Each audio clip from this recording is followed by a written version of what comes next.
Chiefs, Bills, the CBS crew, the NFL Today will be there in Buffalo on location.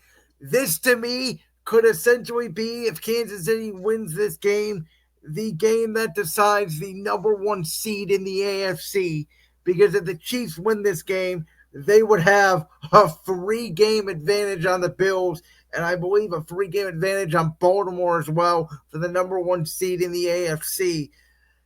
We know Josh Allen and Buffalo have struggled against the Chiefs in the postseason, but in the regular season, it's been a different story.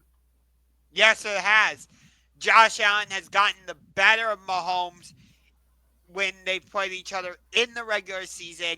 But even if Kansas City loses this game, I still think they would have the inside track towards the number one seed. Because you look at the Chiefs' schedule the rest of the way, like other than the home game against the Chargers and at Denver, okay, and there's 3 possible games the rest of the way they could lose.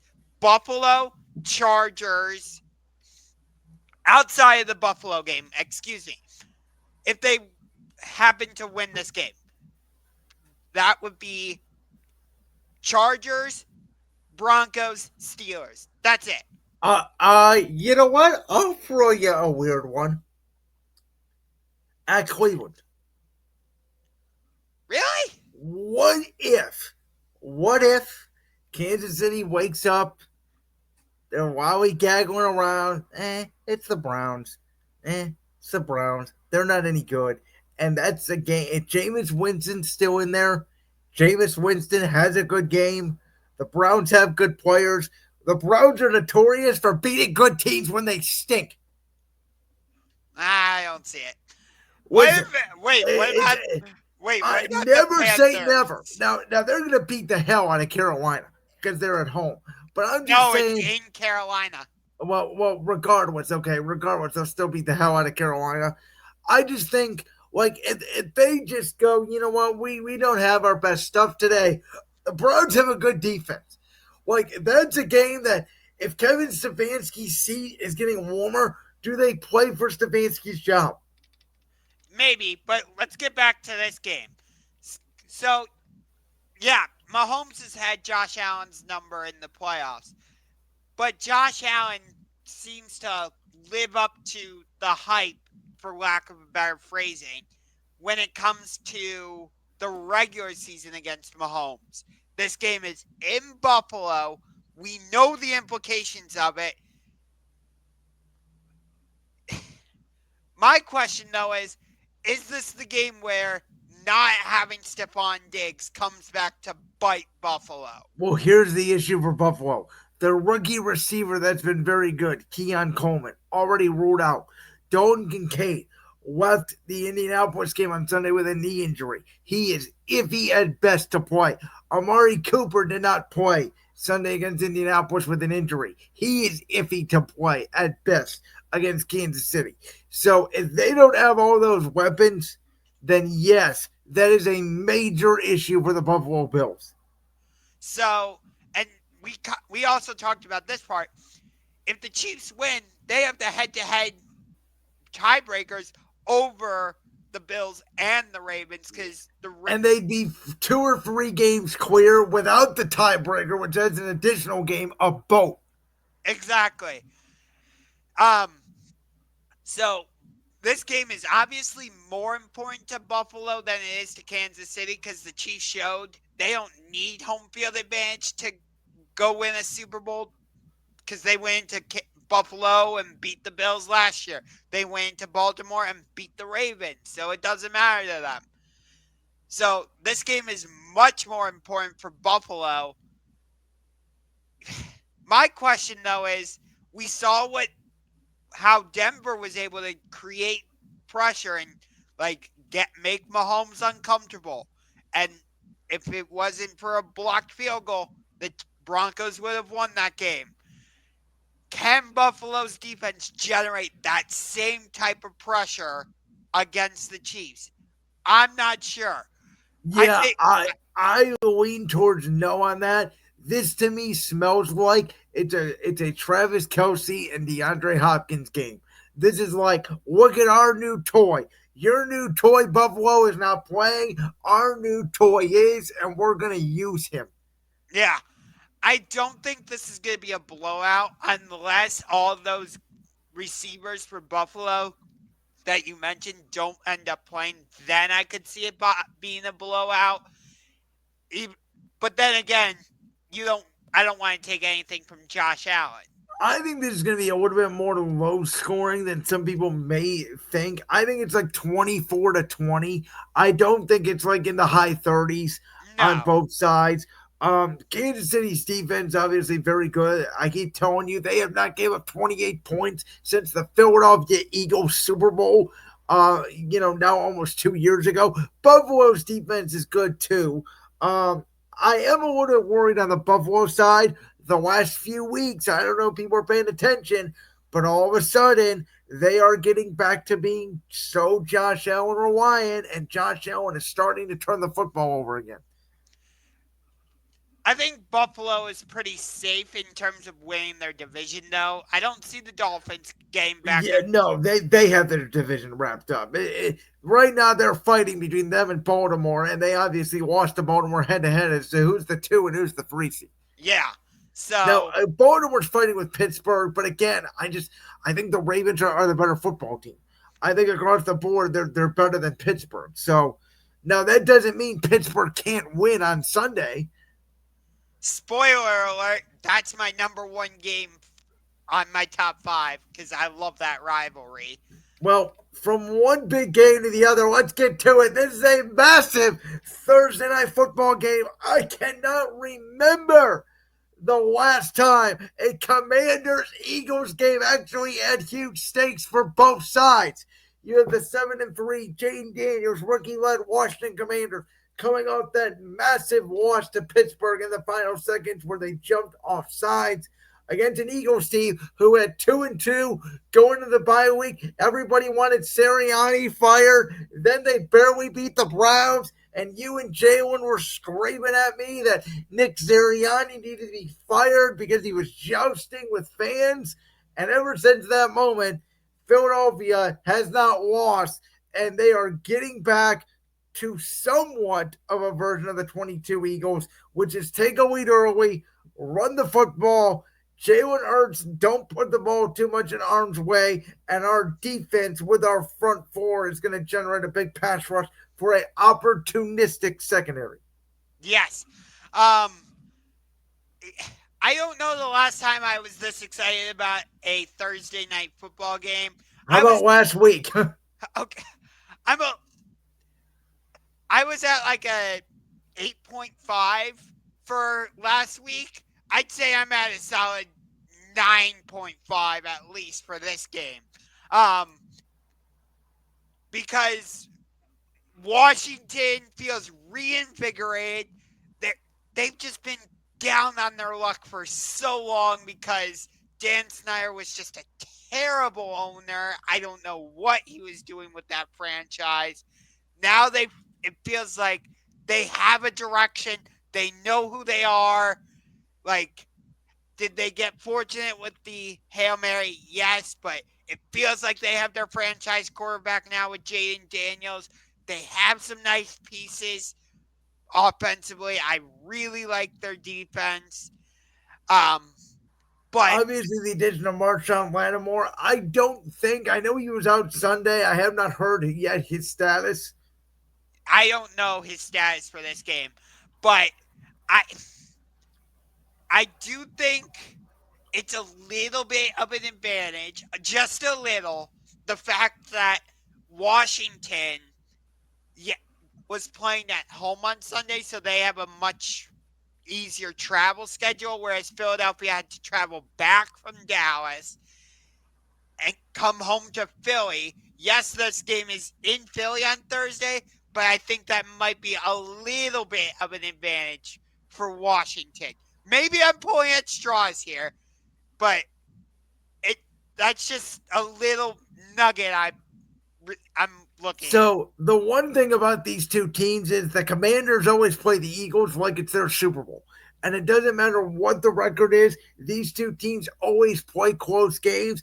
I'm expecting it to be another 3-ish point game on Thursday night. This year, Jaden Daniels has been better overall than Jalen Hurts, even though Jalen Hurts has picked it up over the last couple of weeks. I just don't know, Marshawn Lattimore or no Marshawn Lattimore, if the Washington secondary is going to be able to keep up with the weapons that the Philadelphia Eagles have, especially at home on a short week. This to me is really a Eagles offensive line game where I think Washington's offensive line it's better than what it's been in years past. A lot of it has to do with obviously Jane Daniels' his ability to run. I think makes the offensive line better. I'm interested to see how Dan Quinn and that Commanders defense with their traditional cover one press man coverage handle the likes of Devontae Smith and AJ Brown. Because the Eagles have faced Dan Quinn's defense is obviously a lot of time dating back to his days in Dallas. Does he go more zone or does he play the way Mike Zimmer played on Sunday, which obviously led to a lot of big plays over the top with AJ Brown and Devontae Smith? Um, I think this game will probably come down to who has the ball last. I think Jalen Hurts makes one more last play at home. Maybe the Eagles defense, like I talked about, Quinyon Mitchell, Cooper DeJean, somebody on that back end makes a play. To me, it smells like a 27-24, very close nick and tuck back and forth game. So my biggest question with this game is how is Jaden Daniels going to handle the atmosphere at Lincoln Financial Field? Because when you play in Philadelphia in prime time, that's a different animal. We've seen how tough it is to go into Philadelphia, regardless of whether it's the Phillies or the Eagles, lesser extent the 76ers, because Ben Simmons was afraid to shoot in Game 7. Um, yes, I just mentioned Ben Simmons, but you get where I'm going with this. Yeah, you just gave every Philadelphia fan in America PTSD. um, so I think that's why I'm giving the Eagles a slight edge here because they're at home, so they have the home crowd. But hey, NFL, is there any chance we could get this Commanders Eagles on Thanksgiving? And we, Oh God, Cowboys Giants. Oh, somebody help America! Thank God, most of the country, whether it's 4 o'clock Eastern, 3 p.m. Pacific, 2 p.m. Mountain Time, 1 p.m. Pacific. Thank God, most of the country. That's when they eat their dinner or I, lunch if you're in the Pacific, because that game might legitimately be the worst Thanksgiving game of all time. I petition to take the Dallas Cowboys off of Thanksgiving next year because their games are usually clunkers. Bottom line is, I think obviously Philadelphia, they played one less game than Washington. If they get the victory here, they'll be 2 up on the loss column on the Commanders, which will be big for Philly. Um, and I do think that they're going to meet again. I'll say this: I think the winner of this game probably loses the rematch in Week 16. And I think ultimately, these two will come down to the wire. Again, I think Philly just has better overall players across the board, but we'll see if Jaden Daniels can make a special play. And if he does, Washington can certainly win this game. So I know you told me that like both division games can't be in prime time because that's a rule the schedule makers seem to abide by. But do you think there's a chance that if Washington and Philly continue to play this like cat and mouse type game for the division for the top of the NFC East, do you think there's a chance that their Week 16 rematch in Washington gets flexed into Sunday Night Football? So I knew you were going to ask that. And looking at the schedule, I think for sure Tampa and Dallas will be flexed out of Sunday night. I think there's a possibility New Orleans and Green Bay could be flexed out of Monday night. Okay. Which so then the Saturday games they can't flex. Um, God, the Week 16 slate, Philly and Washington. Maybe they flex Denver and the Chargers. If Seattle is somehow in position, or Miami in the AFC East, if they get back in the playoff hunt, maybe you would flex San Francisco, Miami, and Denver Chargers. Those are the only other two outside of Philly and Washington I could see getting flexed Okay, because Miami has Sunday Night Football the against following week. Cleveland, but that will be flexed. Yes, I have no doubt in my mind. So yes. So, yeah, I would give the slight edge to Washington or I'm sorry, to Philly in this game just because they're at home. I don't think Jaden Daniels has experienced a crowd or an atmosphere for that matter like what he's going to experience on Thursday in Philly. Well, you already mentioned it. Ravens Steelers, outside of those two games that we just previewed, I think we both agree is the biggest game of the week. I think by far everybody universally agrees it's Chiefs Bills, Commanders Eagles, Ravens Steelers is the top three games of the week. So, Josh, what I went ahead and did is I threw those three games out the window. And despite those three games, I've come up with a list of four other games that I think are interesting on this week 11 slate. So I'm doing it a little bit backwards this week. Okay? So, what would be number four on my list would be what was flexed in to Sunday night, Bengals Chargers. I think this is a very fascinating game, especially for Cincinnati, back to back primetime games. Now you are coming off a loss to Baltimore that you desperately needed a win. You're taking on another Harbaugh brother for the third time this year, second week in a row. For the Chargers, this will be a really good test to see how good their defense really is going up against that Cincinnati passing attack. The fifth game on my list, a very interesting one because of the results that happened via Sunday's games. Atlanta at Denver. How do both of these teams bounce back from brutal losses? Atlanta, obviously, to their arch rival, New Orleans, Young Wei Koo missing the field goal. Denver, we know their story about the blocked field goal. Again, I think Denver needs this game more to keep pace in that AFC West wildcard picture. But what we've seen out of Atlanta generally this year is good game, bad game, good game, bad game. Does Kirk Cousins bounce back on Sunday? Two honorable mentions I will give you. One of them is Seattle at San Francisco. For a lack of a better term, I know everybody is bunched up in the NFC West, but I think Seattle's season is on the line, particularly because they've already lost to the Niners and the Rams. They really struggle in divisional play. Can San Francisco get a much needed victory at home to keep their momentum going? And then I'm just going to throw it out there again. I'm not going to get pissed off like I did at the start of the show, but you know what? I'm putting it on there because I'm fascinated by it because I want to see it. Packers Bears. What do the Bears look like with their new offensive coordinator? Is there any semblance of hope in Chicago, or does Green Bay, coming off a bye, just put Bears fans into their misery like that franchise has done during the past 25, 30 years? Okay. So I'll tell you this. I did not exclude the two games we discussed off my list, but I understand why you did. But even with that, at number one, I still have Ravens Steelers. This is my favorite rivalry in the NFL. Whenever these two teams play each other, there are usually major implications on the line. This game is no different. Um, Baltimore is 7-3. Pittsburgh is 7-2. The Steelers are starting this gauntlet where they're playing all of their divisional games. They're playing the Ravens this week. Then they have Thursday night football against the Browns. So, that's. And that's not going to be an easy game for Pittsburgh in Cleveland in prime time. I don't care what the Browns' record is; they will fight against Pittsburgh. Yeah.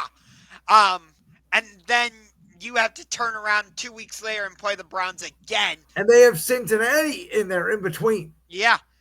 And then you also have Kansas City, Philadelphia, Baltimore So later. that's why I kept saying, like, this is not easy. Like, this to me, this is the start of where we're going to see if the Steelers are for real or not. And but and that's part of the reason why I have this game number one, because of the back half of the Steelers schedule, as we were just highlighting. But again, I just love this rivalry in general. They've met in the 2008 AFC Championship game. They've met in the playoffs. They've met, with the division on the line. We all remember the immaculate reception that Antonio Brown had before he went all bonkers. So I just love We, this. we all remember the game where Ray Lewis broke, or I think it was Terrell Suggs broke Big Ben's nose. Yes, Um, so yeah, though I will say this, I don't know if you know this. Do you know Lamar has only beaten Pittsburgh one time? really. Now he has not played a lot. He's had injuries. There was the COVID year. Lamar, unfortunately for the Ravens, the only thing that stops them are the Chiefs and Lamar Jackson's immune system. Um, and I remember the game last year in Pittsburgh where they the Ravens receivers couldn't hold on to the football and the Steelers won that game. So That and that was the game. Do you remember the offensive coordinator Matt Canada didn't call the play, and Kenny Pickett just didn't audible and threw a bomb down the sideline to yes. Pickens? So I can't wait for this game. Coincidentally, I'm going to be coming back from Pittsburgh on Sunday, when the day of this game, because I'm going to the Penguins Sharks game on Saturday night with a couple buddies. So that's going to be fun. But at number two, that's where I have Chiefs Bills.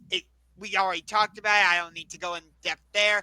Number three, I've got Commanders Eagles. Again, we already talked about it. Don't need to go into depth there. Number four, I gotta agree with you about this Falcons Broncos game, because I picked the Broncos to make the playoffs. You did not. I I think Denver, even with the loss, they can still make. They're still in position to make the playoffs.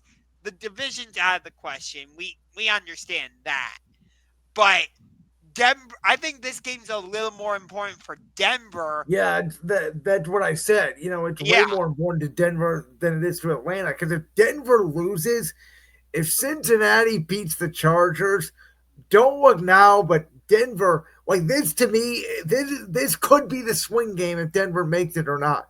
yeah, because Denver. They've got the Browns on Monday Night Football in a couple weeks. I forget who they play in between there. I'd have to look.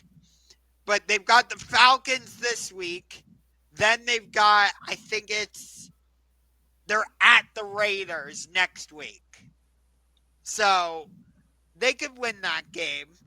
But if they can win this game against the Falcons, win next week in Vegas, and then come back and win Monday night against the Browns, you're in prime position. I could actually see that game on December 22nd between the Broncos and Chargers getting flexed into Sunday Night Football. I think that was one you mentioned earlier as a possibility. Um, and then number five, the game that should have been Sunday Night Football from the beginning. I have no idea why Colts Jets was Sunday night. Anyway, Bengals Chargers. How did the Bengals bounce back from that game on Thursday? You got the Chargers. What? They've won 2 in a row now, or I'd have No, to 3 in a row, I believe. 3 in a row. Cleveland, Tennessee, and I believe they got one more. Um, yeah, the Saints. Yes. You're right. So they've won 3 in a row. They're on a roll. There's what? But 6. again, you can make an argument. Are those three of the worst 5 teams in football? Yes. Yes.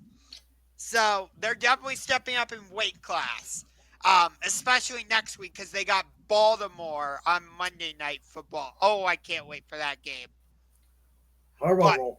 yes, but we agree essentially on the same games, but I have Ravens Chiefs number one just because I love that rivalry You so mean much. Ravens Steelers? Yes, Ravens Steelers, correct.